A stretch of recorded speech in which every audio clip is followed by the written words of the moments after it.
চকরিয়া উপজেলার উপকূলীয় সিংড়ি অঞ্চল সওদাগরগোনা রাবার ড্যামের পাশে রামপুর আবাসন প্রকল্প সংলগ্ন এলাকায় ডাকাতদের গুলিতে শেখাবুদ্দিন নামের এক ব্যক্তি নিহত হয়েছে। 16 আগস্ট শনিবার রাত 11:30টার দিকে এ ঘটনা ঘটে। নিহত শেখাবুদ্দিন রামপুর এলাকার মঞ্জুর আলম ওরফে মঞ্জুর বলির পুত্র। তিনি একজন মৎস্য খামার মালিক ছিলেন এবং 22 একর আয়তনের একটি চিংড়ি ঘেরে রাত্রিকালীন পাহারায় ছিলেন। চকরিয়া থানা পুলিশের ওসি তদন্ত ইয়াসিন মিয়া জানান, খবর পেয়ে পুলিশ হাসপাতালে গিয়ে লাশ উদ্ধার করে এবং প্রাথমিক সুরাতহাল রিপোর্ট তৈরি করছে। নিহতের মরদেহ ময়নাতদন্তের জন্য কক্সবাজার জেলা সদর হাসপাতালে পাঠানোর প্রক্রিয়া চলছে।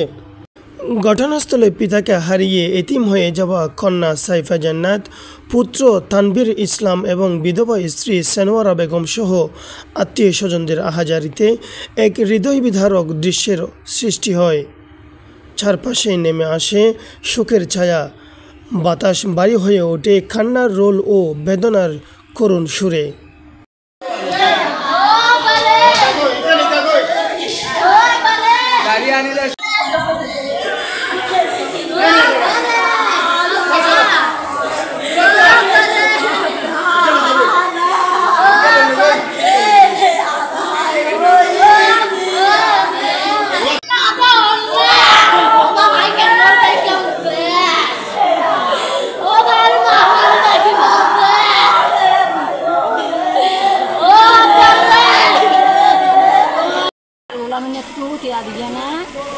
তিন চারজনে শেয়ার করে গুণা লইনে তারপরে শেখাবুদ্দিন আর জামাই, তারপরে সদা গুণে কিছু করলে আর জাহাঙ্গীর আর দোয়ান সালাম করলি লিবিয়া নেই সেই তারা তিনজন আছে। আসতে দুরন্দরে রোল আমিনের ডাহাইয়া গুণা গিয়ে ডিগ্রি দিয়ে নব্বই তারা বড় কি আর জামাই কলে হারিয়ে গুণা বেলা বাবা লাগতো সবাই গুণা বিচার দিয়ে লদ্দ সোনামিয়া মেম্বার ইতারা বাপু কিনে যান লুত্তারা মান, তারপরে সোনামিয়া মেম্বার আর বিআই, তারপরে আরিফ ও সদর গুণা কিছু কিছু পড়ে শেয়ার আছে